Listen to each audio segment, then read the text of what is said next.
It's the Facts and Logic Report. Facts don't care about your feelings. Facts don't care about your feelings. These are facts. Ghislaine Maxwell, the alleged accomplice of Jeffrey Epstein, was charged by federal prosecutors for her alleged role in recruiting, grooming, and sexually abusing underage girls as part of a years-long criminal enterprise. She was arrested by the FBI in a small New Hampshire town where she was hiding. He's a licensed federal booby inspector. Maria Farmer was the first person to file a criminal complaint against Jeffrey Epstein. In the media, she has claimed that Eileen Guggenheim of the New York Academy of Art forced her to sell her art to Jeffrey Epstein at a discount price. Following this, Epstein went on to try to abuse both Maria Farmer and her sister. Now, the New York Academy of Art has hired lawyers to release a report for them, saying that Epstein's victims are lying. The statement attempts to vindicate Eileen Guggenheim by smearing and victim-blaming Maria Farmer. An artist respects the silence. It serves as the foundation of creativity. Panicked Elon Musk has began distancing himself from Epstein and Ghislaine Maxwell. He now claims that the photo of him with Ghislaine Maxwell was actually supposed to just be a photo of himself, and she photobombed him. Sure, Jan. He's also now claiming it's a lie that Epstein toured the SpaceX facility. Sure, Jan. He's also downplaying the reports that he introduced Mark Zuckerberg to Elon Musk.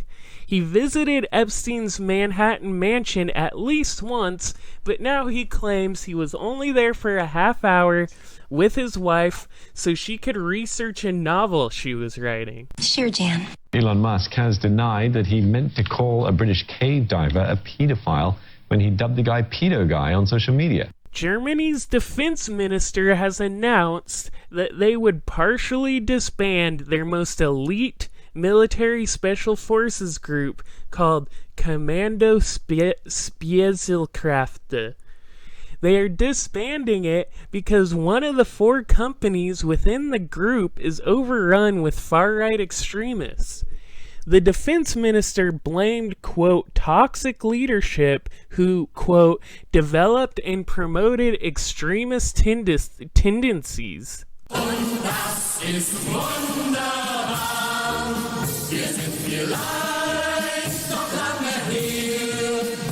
In Denmark, a black man was killed by 2 white men. At least one of them had visible Nazi tattoos, and the other was, at the very least, very vocally in favor of extreme right positions. However, the state prosecutor is not considering it a racial attack because the victims apparently knew the neo-Nazis who killed him. Yeah, apparently you can't be racist if you know the person you killed in a racist attack. You can only be racist to strangers. Are you surprised the Nazis were influenced by demons? Amsterdam's red light district reopens after coronavirus with some minor restrictions. Among those restrictions is no kissing allowed. Kim's the first girl I kissed. Italian police seized over $1 billion of what they claim is ISIS-made amphetamines. What about drugs? You doing some of that crack cocaine? You on the pipe? Mike Pompeo of the United States is urging Turkey not to convert Hagia Sophia into a mosque. Currently, Hagia Sophia, in the past, it was a church, became a mosque, and now it's a museum. The Turkish state did not like this very much and told America to butt out of domestic issues.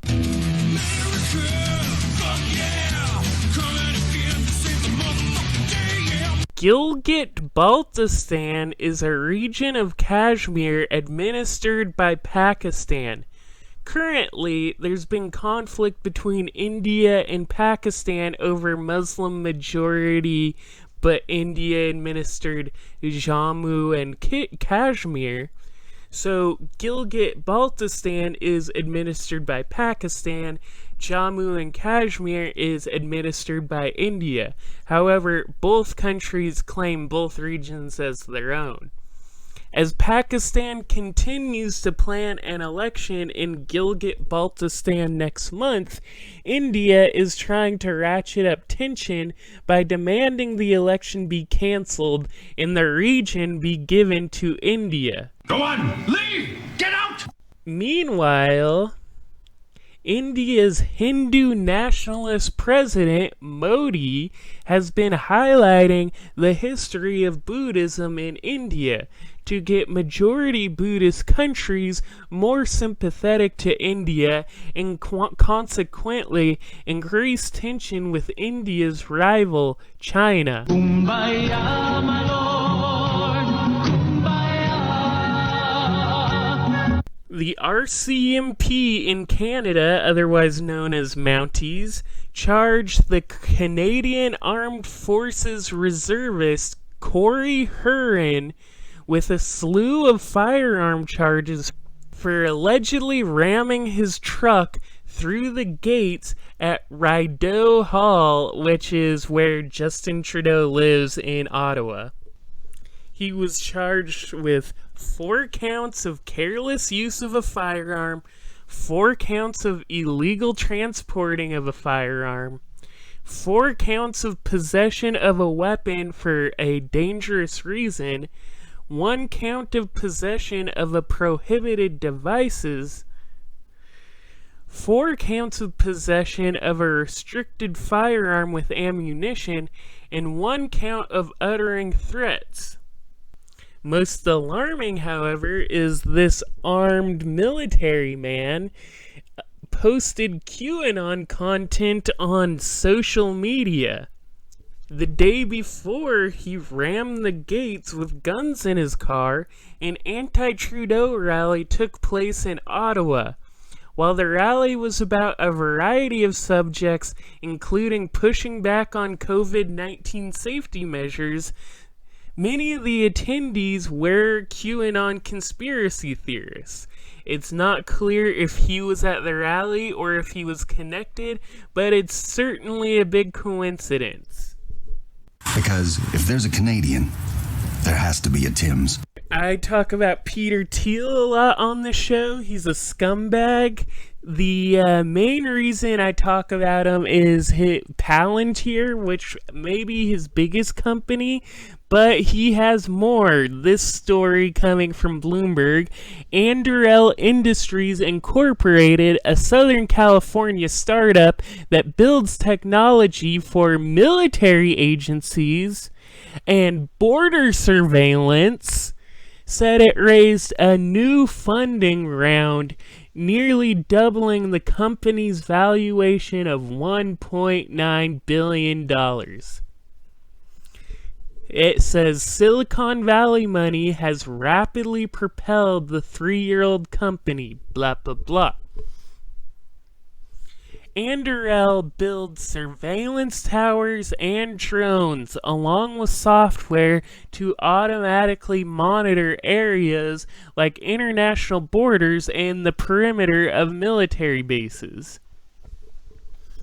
The problem with Peter Thiel is he wants a society completely run by capitalists. He wants the entire state to be outsourced to capitalists. Particularly him, and that would be the darkest reality possible. This isn't just me speculating either based on his behavior. This is actually what he believes. He's really good friends with Curtis Yarvin, who is most known for being a close associate with Nick Land after he took his far-right turn. If you don't know Nick Land, he was a philosopher in the 90s. He still exists, but he took a ton of amphetamines and designer drugs, rotted out his brain, and became a far-right boomer, basically. What about drugs? You doing some of that crack cocaine? You on the pipe? Curtis Yarvin was one of his closest, I guess, intellectual allies after he took his far-right turn. Curtis Yarvin is known for being an ideologue who wants to move the world, especially America, into what he calls a neo-cameral system. An original cameral system existed, I think, in the German Empire under Bismarck. I don't really know, but it's some system in the German Empire, but I think it was under Bismarck. Editor's note: cameralism predates Otto von Bismarck. It was an academic political idea that was trendy in the 1700s into the 1800s. Politicians, primarily in Prussia, but to some extent Sweden, would implement and use some of these ideas. But there was never a quintessential example of full-blown cameralism. What he wants to do is turn society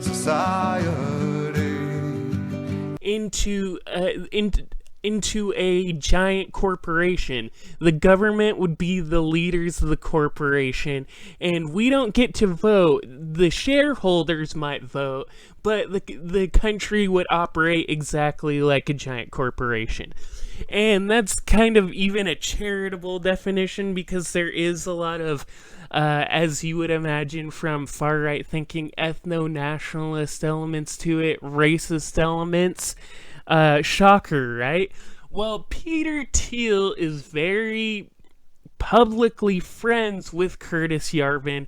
They share investments with each other, and if you hear when Peter Thiel talks about his personal ideology, you will probably also hear that he has ideas much like Yarvin, although he doesn't talk about it much. And so I just needed to get my Peter Thiel rant in on this episode, and we'll have that. Before we finish the facts and logic report, I do have one more story that, I mean, it's not a happy story, but it makes me happy, so let's end on that note. Cave divers on Mexico's Yucatan Peninsula have found evidence of a mining operation started 12,000 years ago.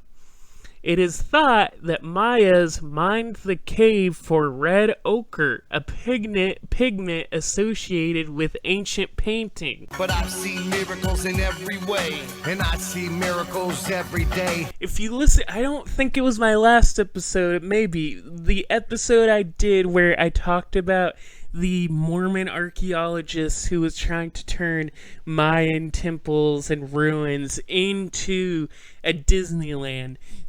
I talked about this type of stuff. To this day, we're still uncovering things that the Maya left behind. This is a living monument to the history of a great civilization.